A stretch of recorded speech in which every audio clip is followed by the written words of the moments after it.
What up, guys? This is the Hard Media Group podcast, powered by Hard Media Group and Hard Service Solutions. Hard Media Group is a social media solutions company. We build content, we manage ads, we create ads. Same thing for Hard Service Solutions, but we are now focused on the in-home services industries. So anything that's in the home, on the home, we do that very, very well. We're going to go ahead and start this thing off with my guy, Joe Lawhorn, ex-Marine, ultra cyclist, and just a great dude, badass dude that we met a few years ago. I can't believe we're still in contact with one another. Welcome, my friend. Hey, it's an honor. Thank you. Awesome. And yeah, I'm glad we've kept in touch all these years. Stayed in touch and continue to support each other, social media. You know what I mean? It's just been a weird, organic situation. So awesome, man. Awesome. So I want to kind of start off with you just a little bit to kind of like let the people know a little bit about you. So maybe could you kind of go into your background, kind of who you are, let that flow. Yeah, how far back do you want me to go? Hey, you go back as far as you want to, man. Okay, as you said, age 17, I joined the United States Marine Corps. I left 2 days after high school graduation. I actually turned 18 in boot camp at Parris Island. Wow. After that, Marine Corps graduation from boot camp, School of Infantry. Then I got sent into a unit called 3-6. During that time period was kind of a weird period. It's called workup. So we were working up to become the 26th Marine Expeditionary Unit Special Operations capable. We were training to do the Kosovo and the Baltic region. We actually finished the Special Operations capable school August 25th of 2001. We were all sent home for pre-deployment leave, getting ready to head over to the Baltic region, try to bust up those weapon caches. 9/11 happened. Instantly recalled. I get down to Camp Lejeune within like 8 hours, the planes hitting the buildings. Next day, I was on an aircraft carrier, beating feet to Persian Gulf. And that was my first deployment. The invasion of Afghanistan. Went back with the anti-terrorism unit 2 years later, stationed out of Kabul, Afghanistan, did a tour in Iraq, and then I did 6 years in the Marine Corps, 6 years in the U.S. Army. And then I took some injuries, and I got fully retired out like I did my full 20. Damn. Yeah. So you saw real live action. Yes, sir. Gotcha, man. Like, how does that, I don't know, it's different to me. Like, how was the transition from being in real live action, having that lifestyle, to transitioning into 100% civilian? It doesn't happen. I've been fully retired. I got retired out on February 13th of 2012. So it's been 11 years. And you guys we're close enough that on social media and we're friends, that transition it doesn't go off. Basically, in order, and it's a part of why there's such a high, they say there's 22 vets a day that commit suicide. It's not quite that high now. Right. I'd still put it in the 18 to 20. But I think that's the part of the suicide rate. It's just, you're so lost in this world. Wait a minute. You're like touching on something really heavy, because when you're on the outside looking in, what you're thinking the suicide rate, why the suicide rate is so high, being a novice, you're thinking that it's mainly because all the trauma that was experienced during that period of war. But if I'm understanding what you're telling me, you're saying that it's not just that, it's more so I get out here and there's nothing for me. Like whatever I was, what they created during that time, during that process, I get outside and there's nothing for me. Yeah, 100%. Wow. Because in a Marine Corps infantry company, you got 4 platoons that have 3 squads in it each. So, I mean, I forget the exact number, but about 120 Marines. And even the ones that you're not like the closest with, you're still fucking close with. Maybe a guy that you really don't talk to in your company, if somebody swung on him, you're going to light their ass up. Right. You got guys that you not only, you PT and work out every morning with, and you get a breakfast with, and you clean weapons or go to some kind of schooling with, and even overseas. There was guys that I would go on missions and operations on that I might not have ever trained with back here, but they were in my unit. I knew they knew their shit, and I'm going to kill and die for them. So you have that tight-knit, like, family. Yeah. Then you come out here, civilian. I mean, even there's a vast difference, and I'm not discredit between a Air Force veteran and a Marine Corps veteran. We still have that bond, and veteran, the same kind of stuff that I went through isn't the same kind of stuff. And you don't feel that bond or family. Right. So it's fucking lonely. Because not only are you dealing with the trauma and seeing your buddy get blown in half, or seeing somebody cleaning out a Humvee, washing out the blood before you go back out on another mission, and that was your buddy's blood. You're dealing with that trauma and processing it, but you don't have that family to bounce back on that you were so used to. Yeah. They would never drop you. Yeah. Man, when I listen to that, it sounds like there are things that happen in life. There are things that we're a part of, right, that are so unique and so extreme. And the only way to identify with it is you have to be in it and like walk in those shoes and like sleep where you slept and like, hear the shit that you heard, like deal with the things that you've dealt with. And if you're not into that group or like-minded people or being around that, it could be a lonely feeling. The way you describe that is if all of a sudden they're like, hey, you can't be an entrepreneur anymore. Like now you're a civilian. This is over. This part of your life is done. And I would sit there and I'd be like, well, what am I doing? Like, what's this life about? Because this is like really all I really want to do. And this is, there's nothing like this. I can't go home and talk to my friends or like, my wife about some of the things. She's just like, I can only talk to him or other entrepreneurs. And if there are none around you, and if I'm just by myself and I'm not doing this craft anymore, if I'm not into this anymore, like, damn, I never, like you peel back an onion or a layer that I was totally ignorant to. I don't know why, you know what I mean? I don't know what the pressure is, I'm just thinking it's you guys processing all the shit that you dealt with. And that's just nuts, man. Yeah, like I said, I actually landed on Parris Island when I was 17 years old. I served in the U.S. military for 12 years, 8 months. That's all I fucking knew. It's a long time. I mean, that's a big part of growing up, right? Yeah. Yeah, they say the male human brain doesn't stop developing until age 25. Well, by then, I'd already done 3 fucking tours. Yeah. I had all that trauma. I was Sergeant Lawhorn. That was my identity. My whole adult life, I had been in an infantry unit.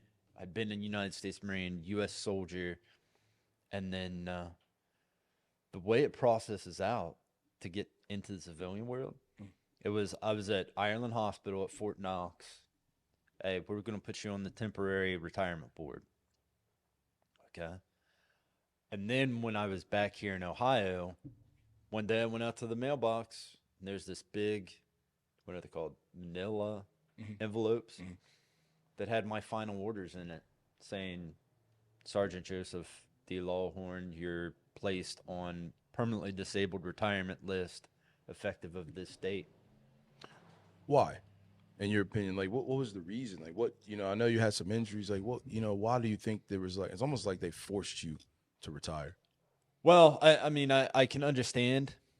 At the first beginning, I really wasn't too happy with it. The traumatic brain injury I took. One more blow to the head, and that could be it. Right. Also, I broke my back. Yeah. the which I've built back up. Yeah. But if I would take a hit like I previously had in my life, Right. I'm dead weight to my team. For sure. Squad. You would be considered a liability in that situation, right? Because of the physical stuff that's going on. Mm-hmm. So I got you. So they had to kind of make the call like, hey, man, I got to sit you out on this one. Yeah, it'd be the same as if the four of us were in a team to go and make entry. And, I can't be the weak link. I can't get you guys killed. Everybody's got to be strong. I got you. I want to transition to something real quick. So how long have you been out? 100%. 11 years. 11 years now, right? So you're here. Of course, we can't tell what's going on inside. We don't know your good days, your bad days. But every time I'm around you, it's just a good feeling, a good time. How, in that 11 years, have you coped with, some of those mental health issues that you have, that we all have, but especially coming from what you did, and now you're out here and there's really not much for you. Like, how did you cope with that, Get help at the VA. Okay. I have no shame in telling you that I'm a mental health patient. Yeah. I seek help and counseling there. Get as much education as I can. The help of medicine, And then I've used cycling as a way to, like I said, that was my identity. That's all I knew my whole adult life. Not an entrepreneur. I didn't go to college. I didn't. So then I've used cycling, started as a coping mechanism, and then that shit just blew up. Like, because I can use that anger, that rage, that hostility. And actually, about a year ago, I was diagnosed as a masochist. Not the sexual type. Right. But where you glorify like suffering. Not only to the point where I glorify suffering, like it's who I became. Right. So this stuff that I do on a bicycle is kind of, it's perfect for you. Oh yeah. Because long cardio, running, cycling, climbing for long periods of time is painful. I mean, what's the most famous athlete that Nike had before Jordan was the runner? What was his name? Prefontaine. Mm-hmm. And if you ever hear anything about Prefontaine, if you ever read anything about him, he basically was like, I'm going to win because I can endure this pain longer than you. You know what I mean? And I feel like you just kind of put that personality into something that just fits you. Because, like, you're out there, it's cold. I remember seeing, like icicles on your beard. Yeah. You know what I mean? But you're still pumping, you're still running. So if you got icicles on your beard, the elements are all messed up. You're freezing. I know your quads are crying. You know what I mean? So I can see how you transition into that. Well, I think there's times just in my life when you're around an athlete and you see something being done and you're like, I could never do that. When we were with you that day, I was like, and you're climbing a hill and it's like 18 degrees and you're climbing. I mean, I don't know what the pitch of that hill was. It was insane, and we're going to hear the engine increasing in the vehicle we're in, and you're just still pumping, stride for stride. And I'm like, it's unfathomable. And we're not on a road. Yeah. We're in gravelly, dirty, mucketed rain for days before that shoot. Was raining that day. Yeah. And you're just without missing a beat. And that's mind-blowing to me. And I still remember that because I was like, you're around those type of athletes only a few times in your life, and they're doing something that's so physically demanding. You're like, I don't think I could ever do that. Yeah. I wanted to go home like 4 times. like we went to the car and I'm like, yo, like, do I even need to be here right now? Because you're just out there chilling on the bike. I actually think I got a picture of you and you got your hoodie up and you're all bundled up. Yeah. Just looking miserable. It was a lot for me because I'm like, hey, man, I can't feel my hands right now. And it was like an hour straight though. And then we get into the car to kind of warm up like, hey, man, sheesh, I'm having a great time, but fuck. You know what I mean? Like, what we doing? So let me ask you about you got cycling going on, right? Or the ultra cyclist. But you're not just an ultra cyclist, like you're like excelling in that sport, right? You're getting invited to different places to ride. You've had sponsorships, you've dealt with other brands. Like, what's that been like? How are you able to excel in the sport? Just like how you were talking earlier about your business, your retail store, you're learning and making Yeah. mistakes. Oh, yeah, because this was the last thing that I ever saw myself doing. Yeah. And it really started blowing up around 2017 when I broke my first world record. It was just like, and I'm like, okay. And then it's just been a crash course, and I've learned from my mistakes. I'm grateful for a lot of the opportunities that I've had, and somehow I've figured it out, and I've made it work. Yeah. It's been great. Yeah. What would you say, like, you've broken records? Like, well, I guess what's like something that you're most proud of in the sport, right? That just really, is something that, hey, man, that's a legacy there. I mean, a lot of the things I have.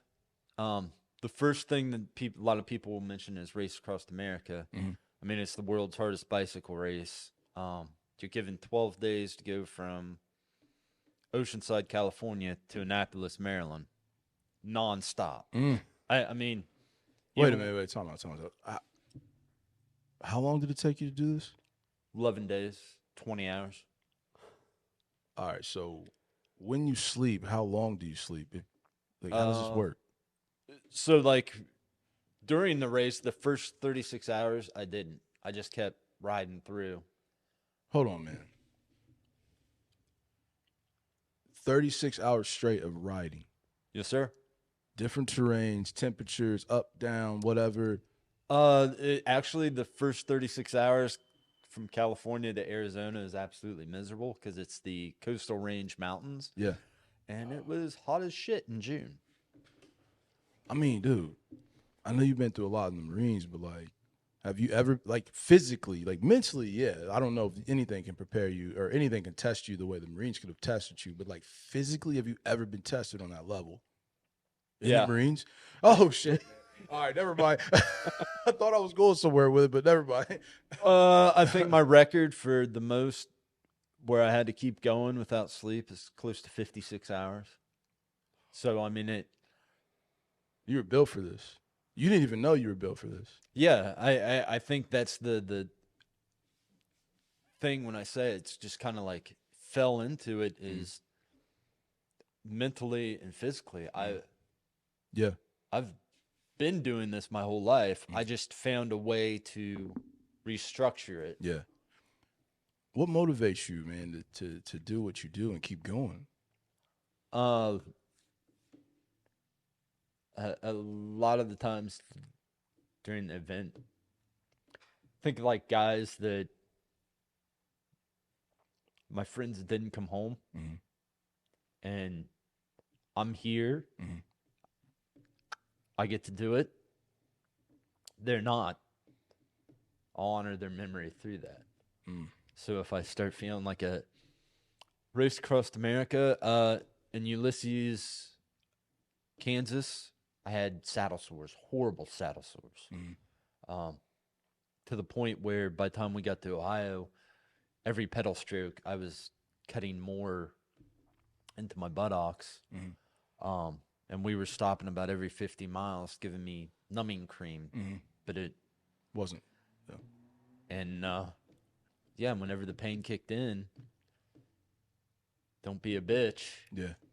You know, you got friends that can't feel pain anymore, so feel it for them. And yeah, we got across. You're living. Yeah. You know what I mean? Yeah. Like, life is it's people have like a weird perspective on life, and I love what you're saying because it's like, even though I'm in pain, like even though shit is fucked up right now, you know what I mean? I kind of want to quit, kind of want to go home, sit on the couch because I don't even have to be here right now. You know what I mean? But like, that's life, man, and that's the beauty of it. Like, we look at life and it's like, oh, I'm happy, this is great. No, well, even when you're in pain, even when like you're experiencing like heartache, like you're alive. You could be feeling nothing right now. Be grateful for it. Be grateful for the little pain that you're feeling right now. Be grateful for this pressure, you know? So I just think that's just an excellent point, man. And thank you for being so candid and sharing that with us. No, absolutely. You know what I mean? Like, it just lets me know, like, I mean, this is a marketing entrepreneurial podcast, but like the traits that make us good at what we do, that makes this guy an awesome marketer, that makes me an entrepreneur, they're the same traits that you're talking about right now. It's, you know, loyalty. It's, you know, being able to work harder than the next man. You know what I mean? It's fucking discipline. You know, it's all the success traits that, you know, kept you successful and alive in the Marine Corps, that keeps you successful and alive right now, right? Because there's stuff that's eating away at you. There's all types of stuff going on. I can't even imagine the depths of how you feel on a day-to-day basis. What a bad day looks like for Joe inside of here.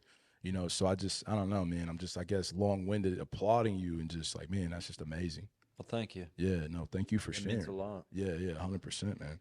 And when you were talking about marketing, so also a lot of the things that people don't see from the, like, behind the scenes, the endorsements and sponsorships with companies, basically I had to figure out marketing, sales. Like we were talking about earlier. Yeah. Rudy Project helmets and sunglasses. Well, during the winter months and everybody's indoors training, I'm out there in the snow and the ice. I got that beard going on. There's ice in there. Well, if you ever look at their social media and their advertisements, there's my ugly mug with the ice, because that shit settles. For sure, because it's real. So I've used that kind of like discipline to help for marketing. And then the loyalty side of it. Like during COVID, we saw everybody go to virtual racing because they needed their fix. I didn't give in. I still rode outside all the time. I'm like, well, how do you compete since no races? I'm like, I don't need to compete. I compete against myself. For sure. Because when you do the indoor thing, Kenda tires took a hit. You know, because they're not riding. People aren't riding outside, so they're not burning up tires. Yeah. Rudy Project took a hit because people aren't riding outside. They don't need sunglasses and helmets. Normal wear, you know, stuff they would get. But I was still out there advertising for Kenda. And so then that marketing scheme paid off for me because those companies saw my loyalty. So anytime I need anything, they backed me in my corner. That's huge, man. I mean, honestly, I think that's a perfect segue a little bit because, I mean, when you really think about it, you're an influencer. Like, that's what's been happening with you, right? You've got eyeballs on you because of your personality, because of your skill set, and brands have been attracted. You know, people have been attracted. What do you want to do with that? Like, I feel like you've got potential and power in your hands to take it even further. Do you have any aspirations to do that? Like, I mean, I guess what's next for you along this journey? Well, yeah, I'm going to try to ride this train as hard and as long as I can. I've also been very lucky to use that connections and kind of celebrity thing for charities. Yes. Started a very successful, we won a national award from Washington, D.C. cycling program at the Chillicothe VA. Now, essentially, it got shut down due to COVID, and we couldn't get it started back up. But the years that we were there helped over 500 patients. We were getting guys out on weight loss programs. Guys were using that as rehabilitation on their like knees.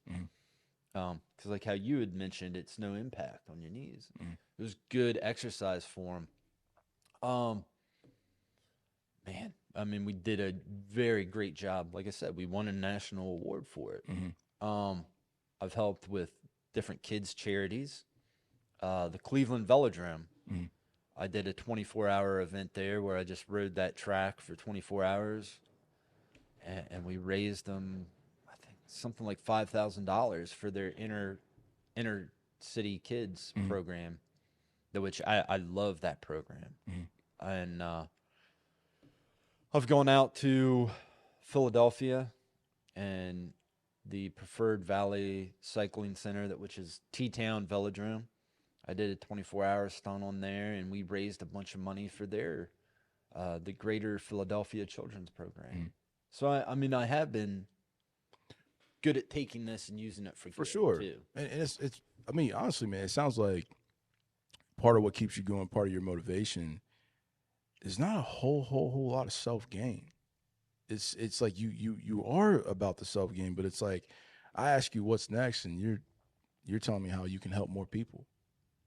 Like what is, you know, I mean, I guess this kind of draws back to who you are as a person, but, you know, why is it so important for you to continue to help people?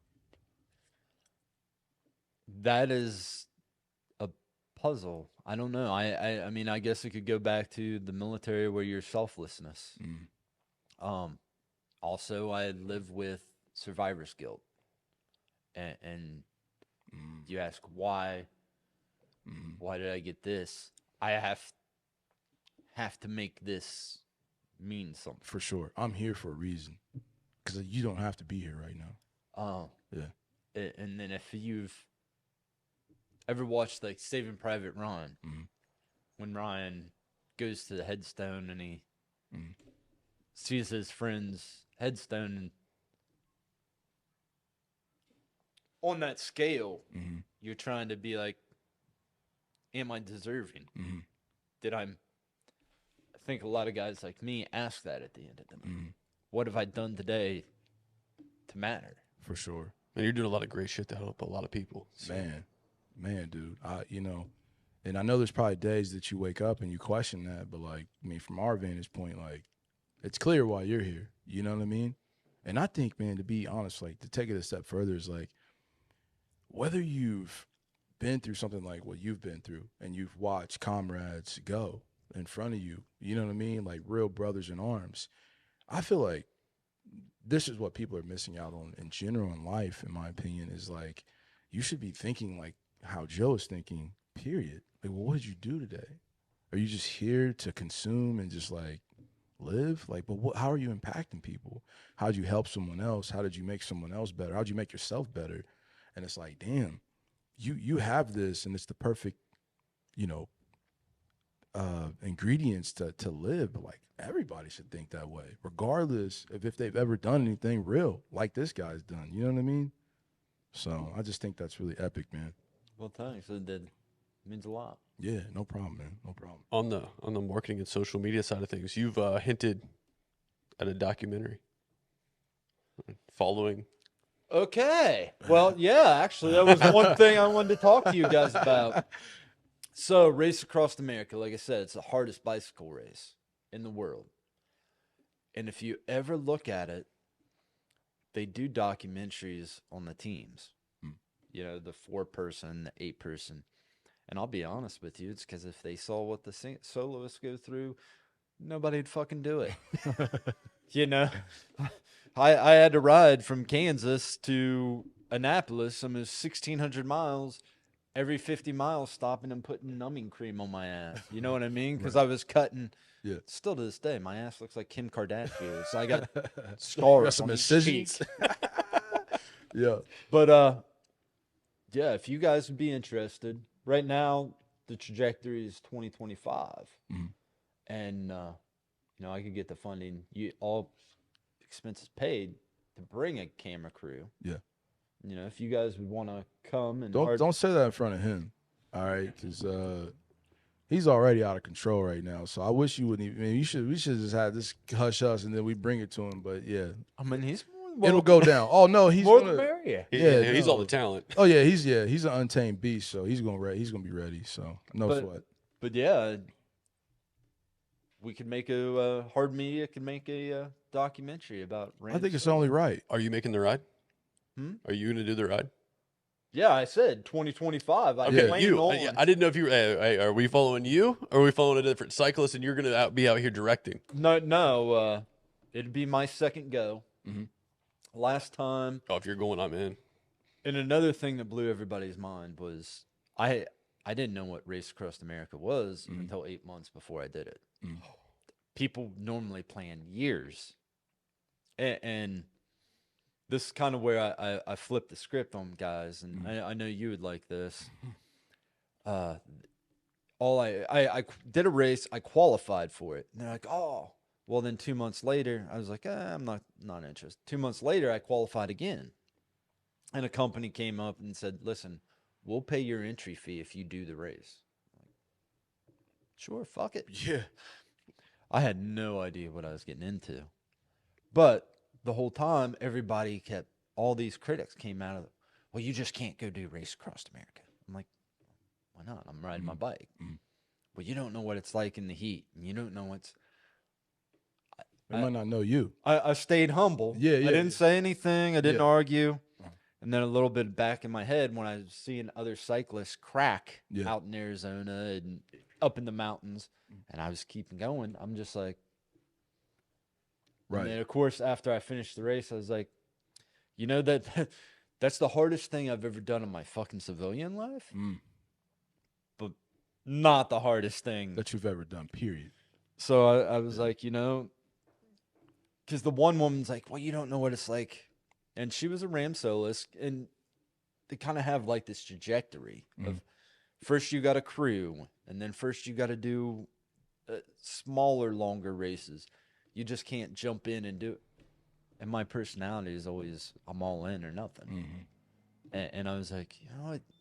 I do know what it's like being out in 120-degree weather and still having to perform. And that's another way I got through it. I just kept thinking in my head that my life depended on it. I have to get there. Man, you're battle tested, man. I mean, honestly, man, you like I said, man, you got the traits now where it's like, whatever Joe sets his mind to, if you really want it, there's nothing that can stop you. Because the pain is what makes this whole thing so hard.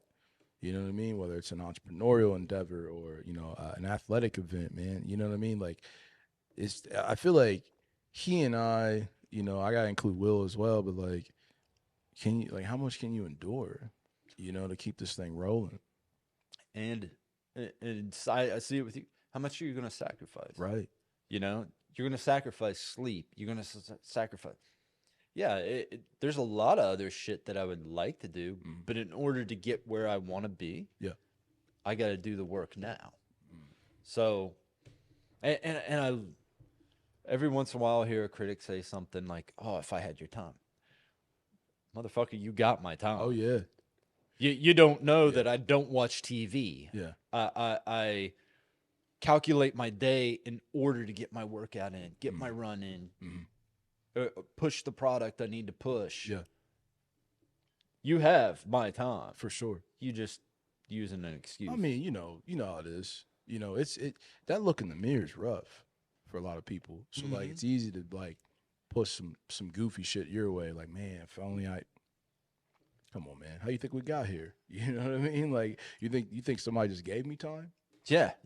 I've worked my ass off. You think I didn't earn this? You think somebody just came in like, Yeah. "Oh, Joe, take this little time and comfort over here, okay?" Oh, that bicycle sponsorship, that must be nice. Yeah.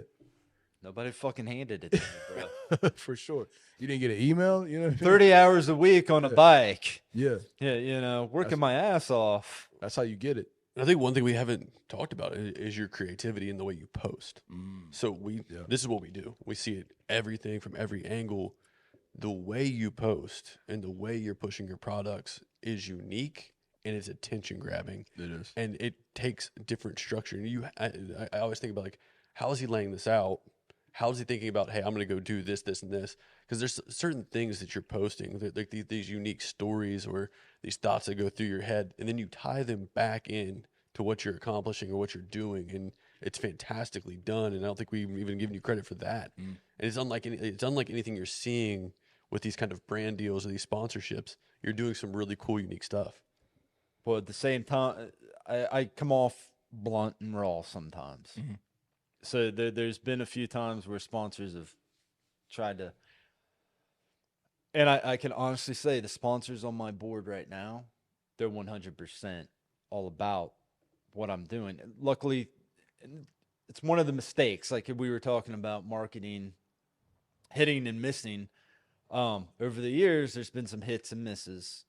But all the sponsors on board right now, they all like that unique, raw. Yeah. I'm blunt. Yeah. I'm not scripted. Right.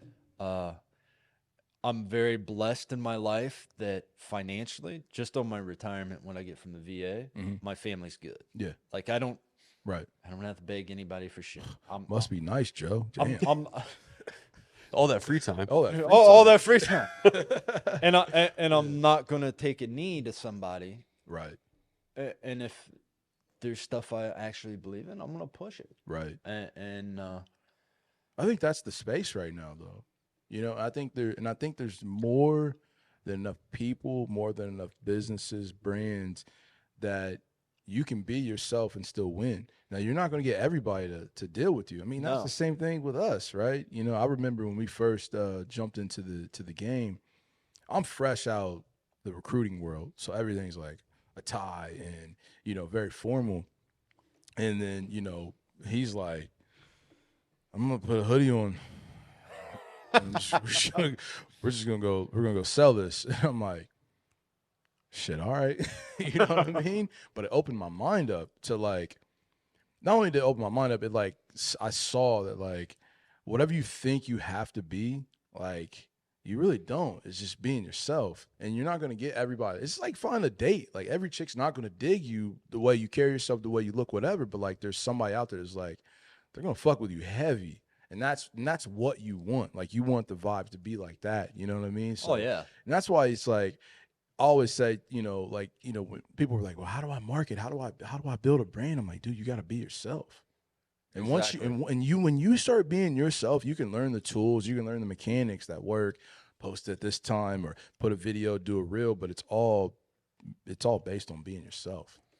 And that's 100% what sells. So. oh yeah, and I like the scene like in Matrix when I forget his name tells Morpheus, not everybody believes what you believe. And Morpheus's reply was, my beliefs don't rely on everybody to believe what I want. For sure. And that's what I left Fuji Bicycles, and I never really made a formal explanation why. And I had a very successful career with Fuji bikes. I love Fuji bikes. I own like 8 world records on Fuji bikes. But if you look at their market, they were one of the ones that were kind of like, you got to tone it down. You got to be. And it wasn't a real partnership. Right. It was, I was always trying to give them material. And they very rarely, unless I was doing something fucking epic, they never shared it. But then they're sharing like just random whatever they saw. Right. I guess their PR guy and me didn't really mix well. Wasn't meshing. So then I moved to Spiegel Bikes, and this partnership has been absolutely amazing. You know, like I posted a picture of my daughter on my bike just as a gag the other day because she was like, "Oh, I love your bike." And they reshared that picture. Yeah. And they push my content just as hard as I push them. Even I'm helping out my friend who has a cat rescue. And I shared a post that because their beliefs, they've given back to the community and they're trying to help charities. And that partnership's great. I left a very successful wheel company. And it was, I stayed loyal. I did my contract with them. But Scott Woodhouse, who owns NR6 wheels or cycles, he's been trying to get me on his wheels for a couple years now. And I've always been like, you know, if anything ever happened. And finally, I was just like, you know, if I'm changing bike manufacturers, Scott is a former British Army soldier. So me and him are instantly kind of, yeah. Oh yeah, and I can tell you right now, I have his full support. Anything I do, so I've built up this great and very blessed and lucky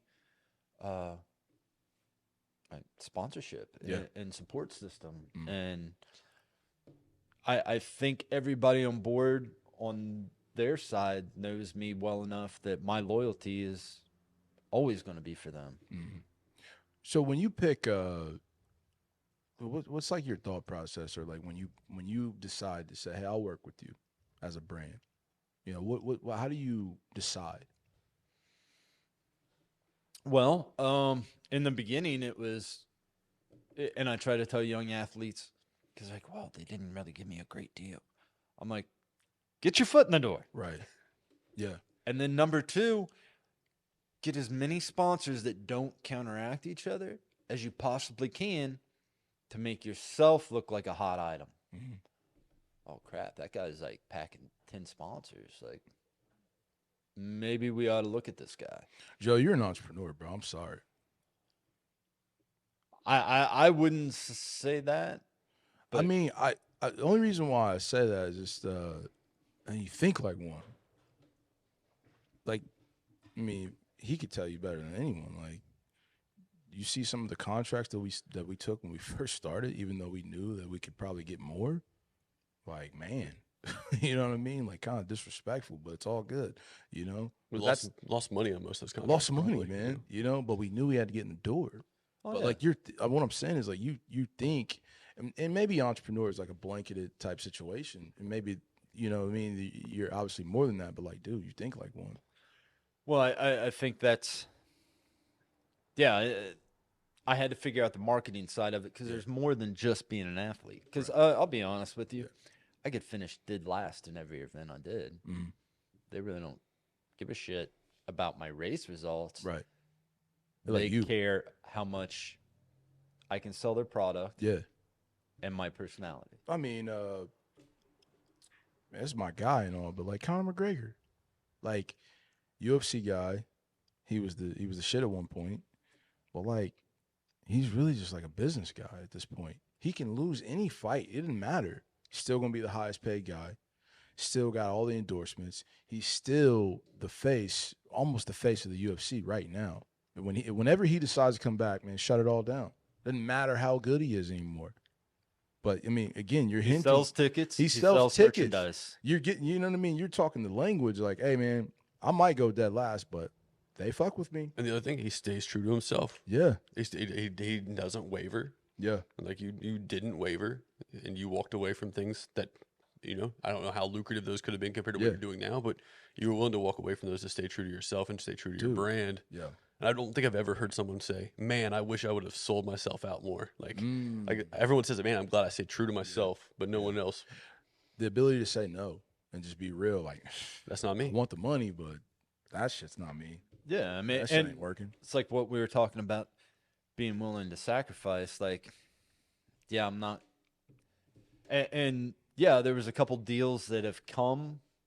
Like when I was with Fuji Bikes, I had offers to go to a different bike brand. And I didn't. I'm loyal to Fuji bicycles. Mm-hmm. And then, yeah, last year I did leave them, but it was kind of like, well, my contract's up. I stayed loyal. Yeah. I think it's time that I make a lateral move. That's just business. That's just business. Like you get to a point where it's like, it doesn't really make the best sense for me. No disrespect to you, nothing going on. I've fulfilled my contract. Let's respectfully part ways, but I got to go do what's best for me, my family, my brand at the end of the day. So, yeah, you're still loyal. I always tell my son, I'm like, you play this sport, maybe you end up hating it. If it's the middle of the season and you just absolutely hate it, I'm like, bro, you got to finish it. Same rule I got for my kids. You know what I mean? Like, bro, you committed. You said you were going to do it. So every practice you said you were going to do, every game you said you were going to do. And when you get there, there's no, I'm upbeat. Like, I'm competing because I told you I was going to do this, And that's just, again, man, it goes back to success traits. I have 2 final questions, but before I get to those 2 final questions, I just want to circle right back to the doc real quick. Okay, the documentary. Yeah. What do you want to, at the end of the day, what do you want to accomplish with this documentary? Okay, so Race Across America, like I said, world's hardest bicycle race. Mm-hmm. Last time we did it in 11 days. Mm-hmm. I want to do it in 9. I want to do it under 10. Now, I have peers that I'm equal to. That one guy from Luxembourg, another from Australia, and one from Slovenia. I'm in the same kind of category with them.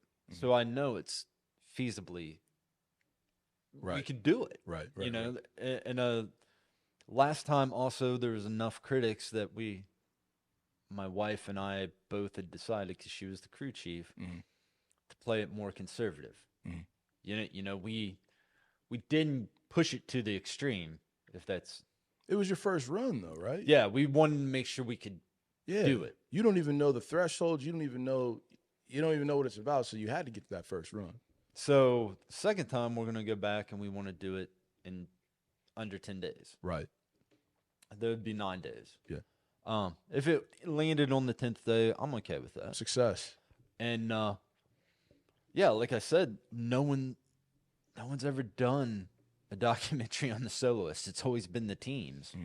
And that's like I tagged you and I'm like, man, this is something I think Justin and Derek could get behind. Something that's crazy that we haven't told you is like whenever we've talked about ever doing a doc, like we should reach out to Joe. We've had this conversation. I bet we've had that conversation 10 times over the last 4 years. I mean, I probably say yeah for sure. And, so it seems so at least crazy. once or twice a year. Yeah, at least once or twice a year he says that. So when you tagged me, and I was like, "That's so crazy."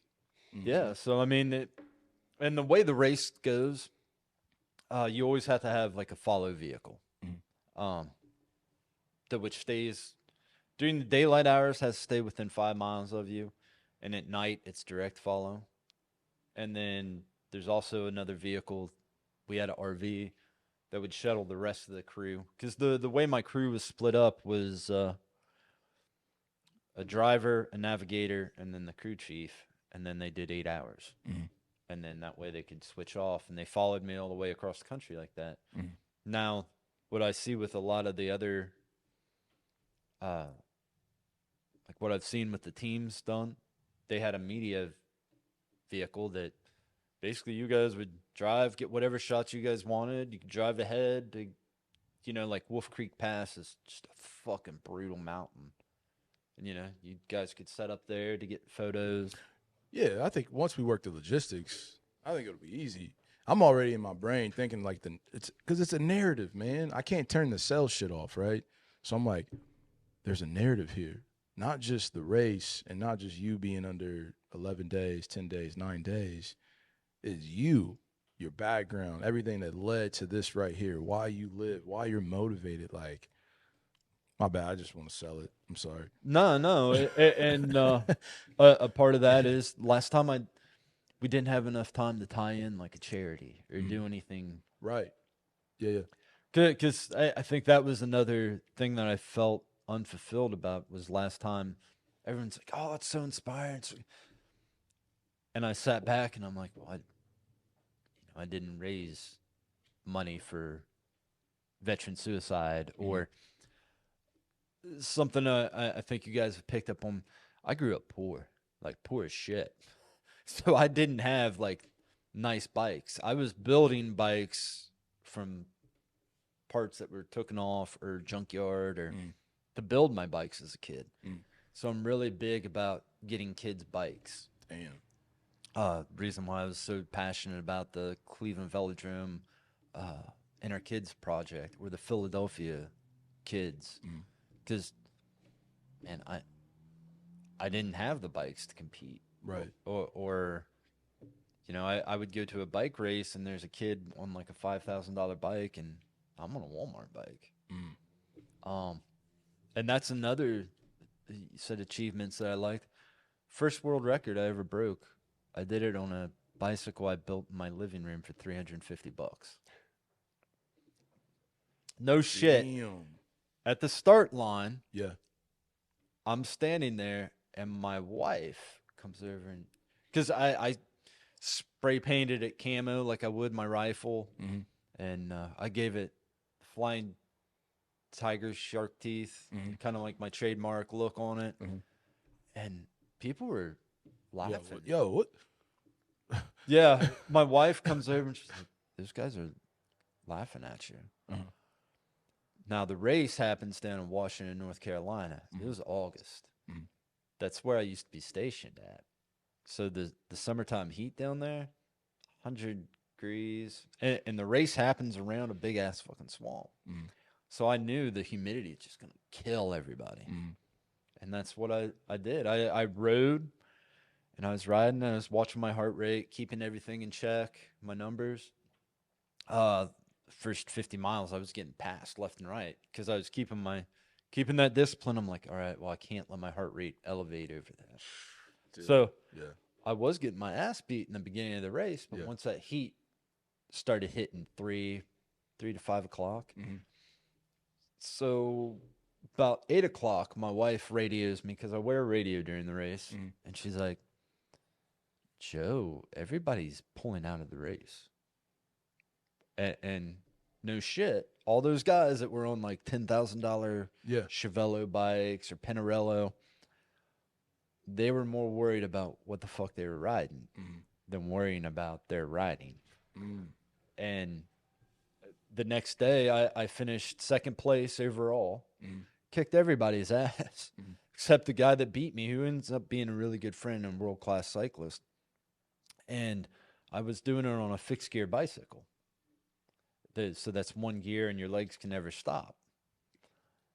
And that little $350 bike that I built, fixed gear bicycle. Yeah. Turns out, we found out I broke a fucking world record. For only having the one gear. Yeah, fixed gear bicycle. What?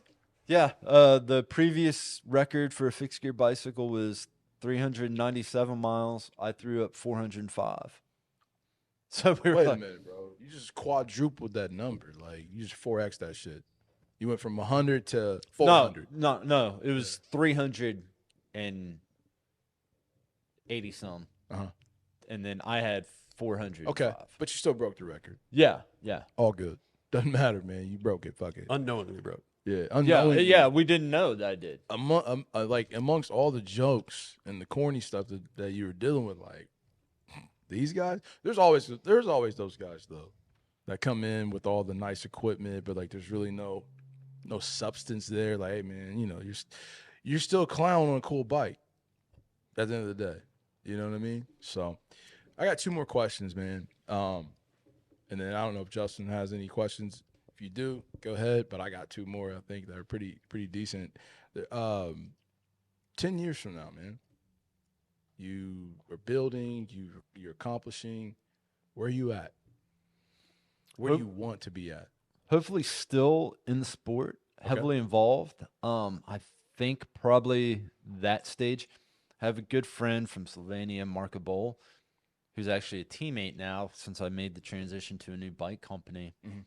He's 54 and still a dominant force. Damn. Yeah. He's just freak of nature. Still a dominant force as a performer, an athlete, and he's into coaching.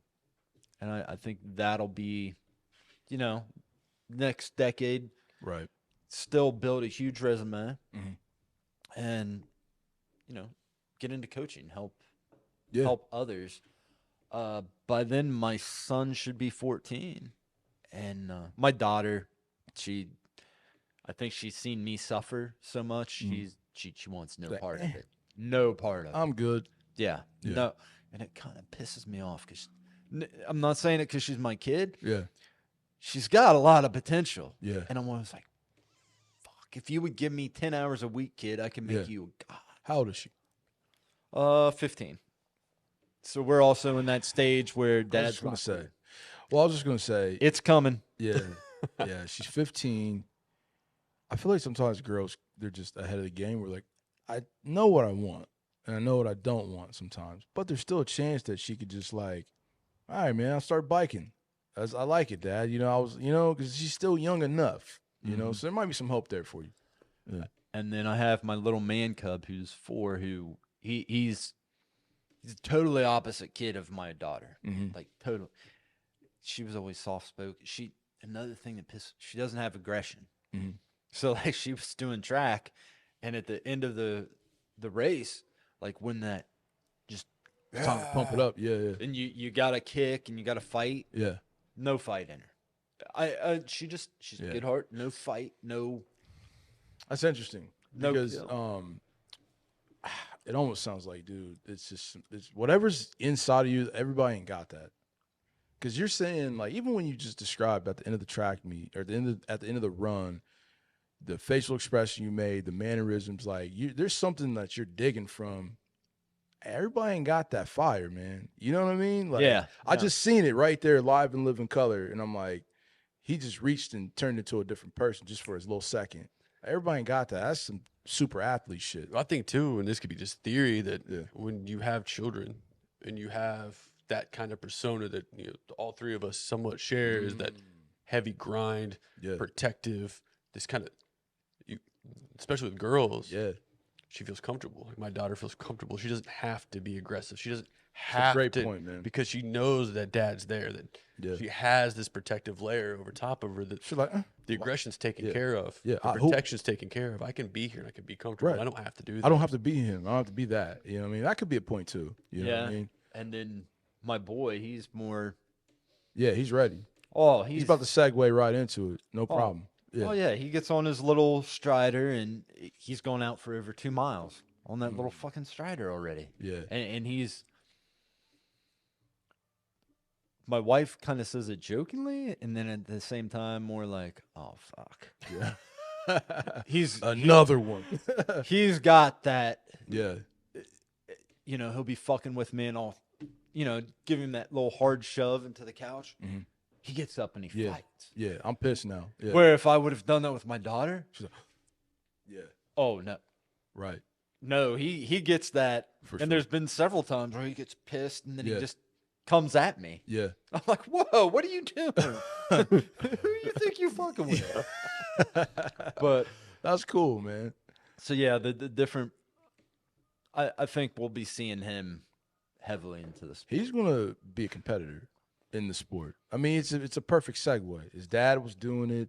You've got the goods. You got the traits. You're gonna, kind of put that discipline on him to be like, hey, man, you know what I mean? You got a standard. We're like, if you're fucking with me, this is how we're rolling. The other thing you've picked up over the years, like you said earlier, is the knowledge and the skill traits that you've honed in that you can turn around and pass on. Yeah. All the mistakes that I've made. Yeah. And we've kept journals and notes, and as long as he's open and he desires it, he's now in a position to potentially surpass anything that you've done, because he's got that. It's almost like I think about Floyd Mayweather. It's like, well, my dad was one of the best boxers. My uncle was one of the best boxers, and these were the two guys that I was around, two hard alpha males, like high competitors, very accomplished guys, teaching me the ropes, all the mistakes that they made, because these guys were I think his uncle went to prison, his dad went to prison during their time that they were a pro, and it's like, dude, I messed up so much shit. So this kid right here, man, he could be top notch, man. If he wants it, you're prepared to give it to him. And that's the other thing, and like I say it jokingly, that pisses me off. Well, not really. About my daughter Isabella, not wanting it, not wanting to put in the. Because, just this week, I had a company reach out saying, oh, well, we'll give her a bike and wheels. And I'm like, she don't want it. Yeah. It's like about a $3,000 package. And I'm like, no, she doesn't. Yeah. She's not. Cool. Yeah. I had to very respectfully tell him, like, no, that's not her. That's a no-go with it. Because I'm not going to also push her into it. That's awesome, though. Don't want to do that. Yeah, that's great parenting. Neither one of my kids. Yeah. My son jokes around. He wants to be a Marine, and oh God, that would make me more prouder than anything. I'd brag about it before my own service for sure. But at the same time, my daughter knows I'm not going to pressure her into the military. Now, am I on her ass all the time? Yeah. And I tell her not to be a fool like me, and I tell her to go into Air Force. So the training that we will cross deck into the civilian world, you don't have to be a trigger puller like that. Yeah. But interesting. She also knows that Dad's not going to kick me out of the house if I don't go into the Air Force. Right. She's still your daughter, man. I give them free. Now, do I give them strong direction? Yeah. But they live in your household, and you got a standard. That's what makes you successful, makes you who you are, and it's like, I can't turn that shit off. Yeah, I think that's another thing, and like-minded individuals.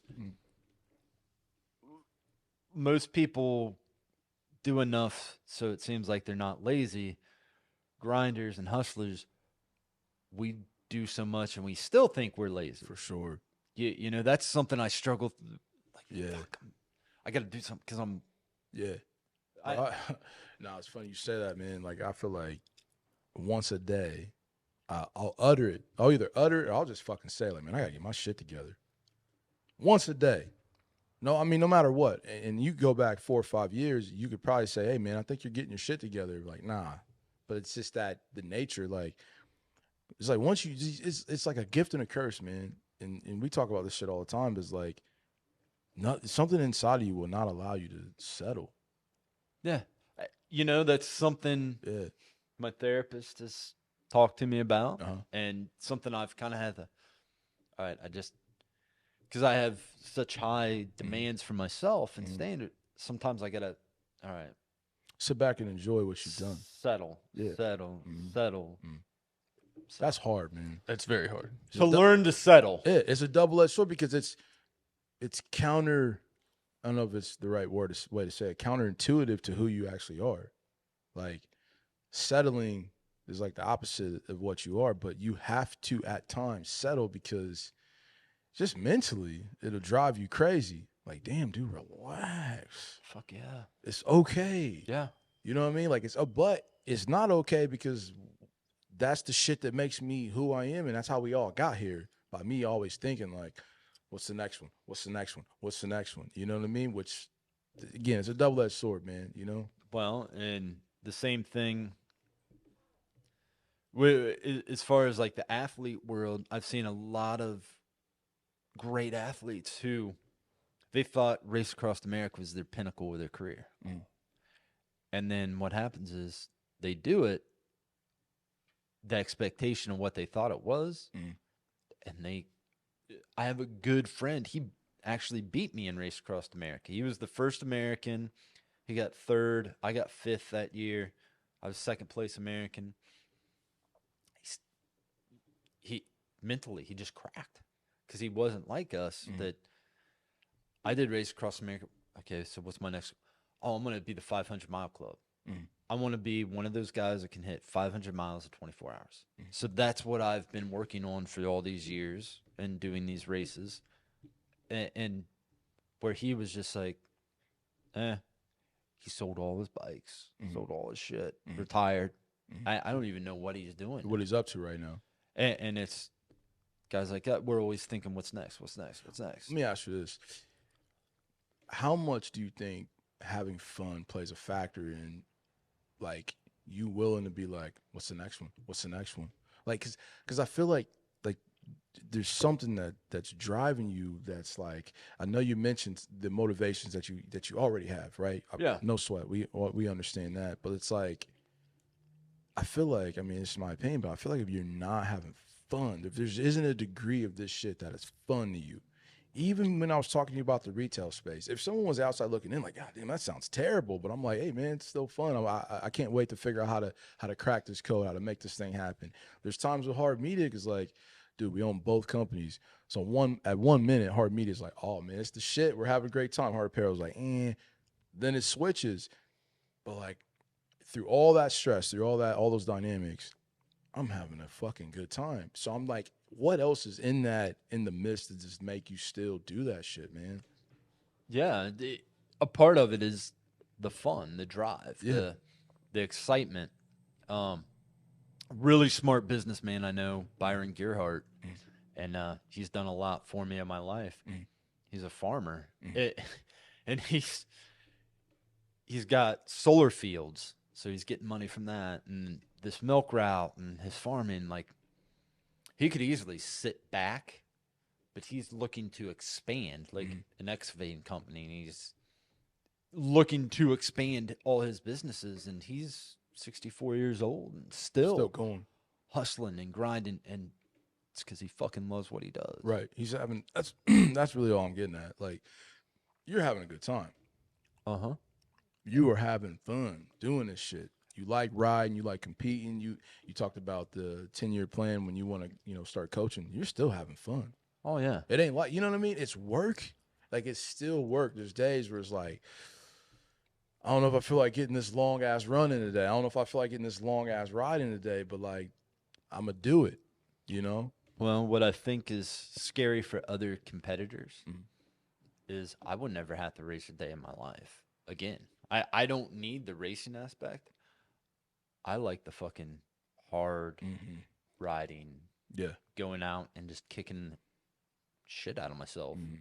If I ever raced again, but I'll be on that bike tomorrow. And I think that's what scares. And during COVID, you saw that because there was no bike races, and they were going virtual. And they're like, "Well, how are you keeping your?" I'm on the road I'm on running. my fucking bike. Yeah, what do you mean? Like, I'm. I just went outside, hit a trail. You know what I mean? There's trails outside, right? Yeah, There's infrastructure out there. You know what I mean? You can go do this shit. In my head, I'm like, "Oh, I'll ride to Columbus today. Fuck it, I'll ride to Columbus tomorrow or Dayton tomorrow." And I just need my bike. I don't need the competition, and I think that's what scares. That makes you dangerous. Yeah, that's a different level. It's a different level when you could. I mean, it's almost reminds me of just a little bit, right? Where it's like there's something that you're chasing that's not like money, that's not like clout. Where it's like I really like am into this shit. Well, the most successful people, what I was people gonna say, yeah. aren't chasing success. I was just gonna You say never that. feel it. I Yeah. feel like the most successful people we meet never feel successful. Therefore, they're successful. For sure. They're not looking for that. They're not looking Yeah. to achieve something. Yeah. They're in the grind because that's either They like all this. they know how to do, Yeah, or it's what they love to do. For sure. And it's those two factors. for sure.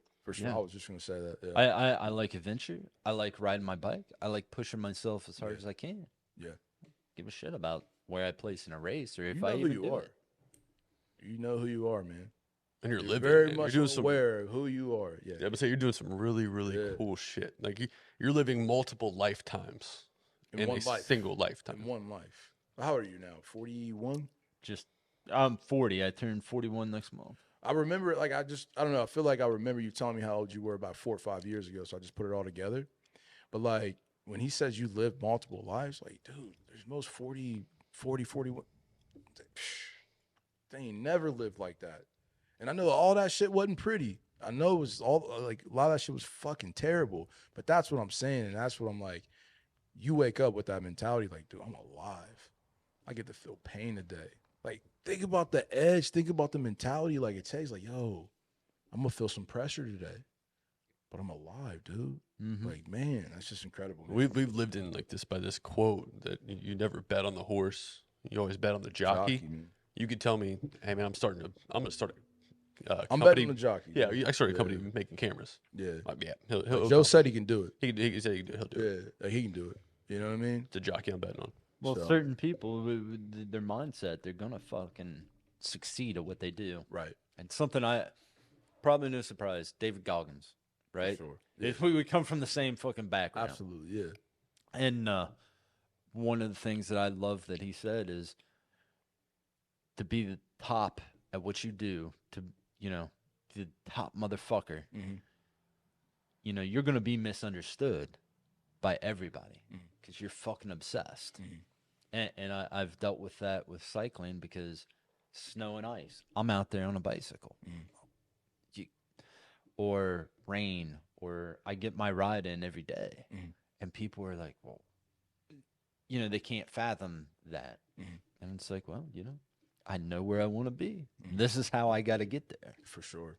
And when we were talking about like the $350 bike, and my mindset, and this something that I don't understand about cyclists, they think you have to have this certain wheel or this certain bike or this, and if you're in the top 80%, like, then It starts to get serious about the equipment. yeah, Yeah. then that's you're talking seconds. Right. But there's literally been the first ultra cycling event I ever did. I didn't have much. I just had the one nice bike, and there was a crash, and my bike broke. Luckily, I had thrown my wife's bicycle, which is a frame size smaller and totally different setup than what I have, on the support vehicle that she was driving. The last 116 miles of that race, I had to ride her bike.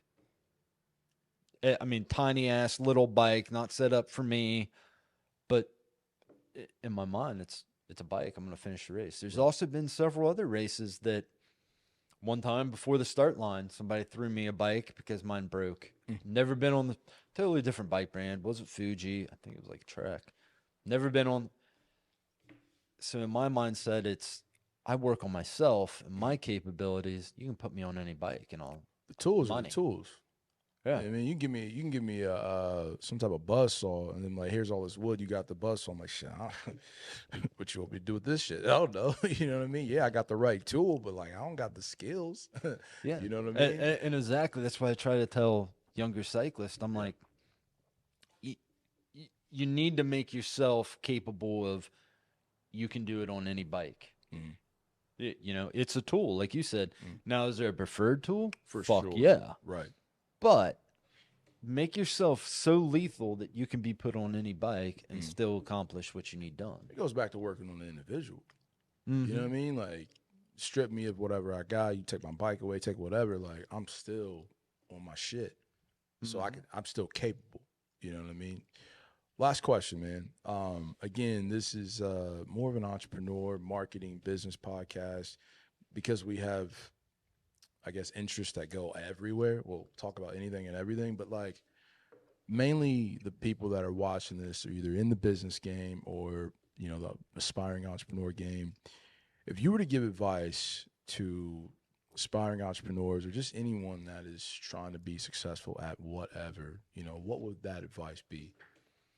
I think it's like what I said when I talk to younger cyclists who are looking for support and sponsorship. Stay yourself, but also make sure the sponsorships you got, like I said, other people don't know what that contract entails. You know, am I getting $1,000? Am I getting $10,000? But sell your sponsors like you are getting $50,000. So that way it makes you look like a hot item. Like, wow, that company, you know, like I said, they could only be giving you $500, but if you sell it like that company's backing you for $50,000, it makes you look like a hot item. You know what I mean? I'm valuable because this company's, you know, nobody needs to know the small writing in it, but I'm a hot commodity, and make yourself look like a hot commodity. Market yourself. So you got to believe in yourself, number one, and then you got to move around like, you know, these people don't know what I got. These people don't know what I'm getting paid. They don't know if I'm broke, fucked up, whatever. But I'm outside. I'm upbeat. I'm still pushing and portraying like I'm the man. You know what I mean? And when I first started with Rudy Project, there was hardly any kind of. Basically, I could say that name was behind me. Now I can tell you I'm a valued asset with them. For sure. And it's because I've worked my way up through. You know, most people, what's that? I just read his quote, and it was an Olympian. He's like, I've trained 4 years to do a 9-second run.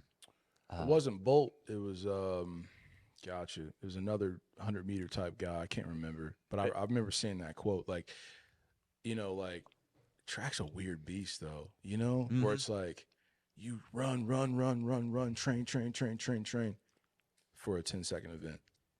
Yeah. Like just one. But his point was he worked his ass off for 4 years and he had to stay consistent and drive, where most people, after 60 days, if they don't see end results, they quit. And I think that's what makes and breaks a lot of great people, is the greats they know they have to keep grinding. They're willing to sacrifice, do whatever they have to do to get where they need to be. Comes down to one word, in my opinion, and I think they should have a curriculum in K through 12 about this one word, and it's consistency. You know what I mean? Like, doesn't sound like rocket science, but like, it's deep. You can talk about consistency on a crazy heavy levels. Like, it ain't just like, oh yeah, just show up and do it every day. Like, yeah, kind of, but like, you can teach this shit. It's deep. You know what I mean? And that's what that reminds me of, man. Just pure consistency. So I'm gonna go ahead and wrap it up, man. Joe, it's been an honor, a pleasure to have you here. I can honestly say we haven't been doing this very long, but this is by far my favorite and our best podcast, and I mean that shit genuinely. And to be honest, this isn't my first podcast. Yeah, It's been my favorite because everything's always been over virtual. I haven't got to sit down in a studio. No, I did sit down in the studio once, but I like your guys' personalities better. thank you. Man. We mesh. Yes, yeah, a lot better. for sure. It's not so stuffy and Yeah, man, this is fun. it's a fluent atmosphere. Yeah. Nah, No I feel you. awkwardness. Yep. Joe Lawhorn, ultra cyclist, ex-Marine, badass dude. I cannot wait to see what else you accomplish, man. Thank you for being on the podcast today, man. That's a wrap. Hard Media Podcast, and we're out. Do what you want.